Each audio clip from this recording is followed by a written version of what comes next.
Kwingineko, serikali ya kaunti ya Kericho imetoa barua za ajira za wahudumu wa afya 556 wakiwemo wauguzi 200 katika hatua inayolenga kuimarisha utoaji wa huduma na kuongeza ari ya wafanyikazi ambao baadhi yao walikuwa wameajiriwa kwa kandarasi kwa zaidi ya miaka 10.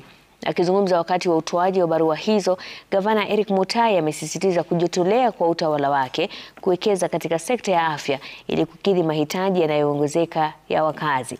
Gavana huyo aidha amesema kuwa serikali za kaunti zimefanya makubaliano ya pande tatu na mamlaka ya vifaa vya matibabu nchini KEMSA na mamlaka ya afya na jamii SHA kwamba SHA itakuwa inalipa pesa za dawa moja kwa moja kwa KEMSA ili kuepusha kucheleweshwa kwa usambazaji wa dawa na vifaa vya matibabu kwa hospitali za umma.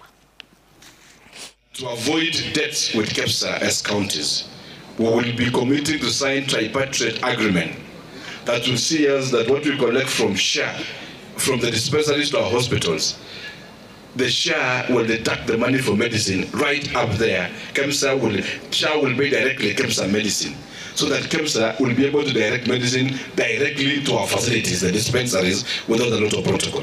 This is a discussion which is led by the President, and I think it's the best way so that as a nation, not only as a county, we'll be able to end the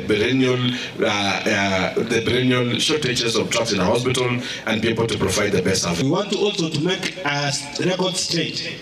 Wale madaktari wakubwa wakipata hiyo insurance pia hawa wapate hiyo insurance hawa, kwa sababu they are working in the same environment na wengine. So we have no less doctors and a bigger doctors, ama? So we need that insurance as we agree, as we move on.